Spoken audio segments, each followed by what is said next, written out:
यह कहानी है साल 1820 की, जब राजस्थान के तपते रेगिस्तान के बीच बसा एक छोटा सा गांव कुलधरा रातों रात एक कब्रिस्तान में बदल गया। यह कोई साधारण पलायन नहीं था, बल्कि एक ऐसा श्राप था जो आज 200 साल बाद भी वहां की हवाओं में महसूस किया जाता है। सन 1820 की एक उमस भरी रात थी। कुलधरा गांव, जो अपनी खुशहाली और पालीवाल ब्राह्मणों की बुद्धिमानी के लिए जाना जाता था, अचानक खौफ के साये में आ गया। गांव के मंदिर की घंटियां, जो कभी शुभ संकेत देती थीं, उस रात बिना हवा के अपने आप बज रही थीं। गांव के मुखिया रामदयाल अपनी हवेली की खिड़की से बाहर देख रहे थे। पूरा गांव सन्नाटे में डूबा था, लेकिन वह सन्नाटा सुकून वाला नहीं, बल्कि दम घोंटने वाला था। इस दहशत की जड़ में था रियासत का दीवान सालम सिंह। वह एक क्रूर और लालची इंसान था। उसकी नजर गांव के मुखिया की खूबसूरत बेटी पर पड़ गई थी। उसने अल्टीमेटम दिया था, अगली पूर्णमासी तक अगर वह लड़की मुझे नहीं सौंपी गई तो मैं पूरे गांव को राख कर दूंगा और लगान इतना बढ़ा दूंगा कि तुम्हारी नस्लें भी उसे चुकाते चुकाते मर जाएंगी। गांव की चौपाल पर गुप्त सभा बुलाई गई। मशालों की कमजोर रोशनी में बुजुर्गों के चेहरे पीले पड़ चुके थे। सवाल सम्मान और जान के बीच का था।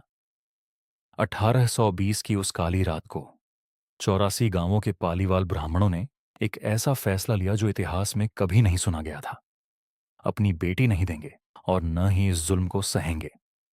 हम यह गांव, अपनी पुश्तैनी जमीन और अपनी यादें हमेशा के लिए छोड़ देंगे। आधी रात का वक्त था। हजारों लोग अपना थोड़ा बहुत सामान लेकर गांव की सरहद की ओर बढ़ने लगे। जैसे ही मुखिया ने गांव की अंतिम सीमा को पार किया, उन्होंने पीछे मुड़कर देखा और जमीन पर एक मुट्ठी धूल फेंकते हुए श्राप दिया, आज के बाद इस मिट्टी में कोई घर नहीं बस पाएगा। जो भी यहां कदम रखेगा वह मौत या बर्बादी लेकर जाएगा। ये दीवारें इंसानों की नहीं, रूहों की पनाहगाह बनेंगी। कहा जाता है कि उस रात के बाद किसी ने उन हजारों लोगों को कहीं और जाते नहीं देखा। वे कहाँ गए, कैसे गायब हुए, यह आज भी एक रहस्य है। लेकिन जो पीछे छूट गया वह और भी भयानक था। आज भी अगर कोई शाम के बाद वहां रुकने की हिम्मत करता है तो उसे गलियों में लोगों के चलने और बात करने की आवाजें आती हैं। पर्यटकों ने दावा किया है कि अचानक तापमान गिर जाता है और हवाओं में किसी के रोने की आवाज सुनाई देती है।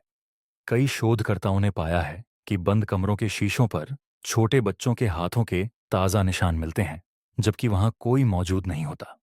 कुछ साल पहले पैरानॉर्मल सोसाइटी के कुछ सदस्य वहां रात बिताने गए थे। उन्होंने अपने उपकरणों पर ऐसी आवाजें रिकॉर्ड कीं जो पालीवाल भाषा में थीं। मशीन पर साफ दिखा कि उनके आसपास कई लोग खड़े थे, जबकि आंखों से देखने पर वहां सिर्फ धूल और खंडहर थे। 1820 की वह रात कुलधरा को हमेशा के लिए निगल गई। आज भी वह गांव जैसलमेर की तपती धूप में वीरान खड़ा है।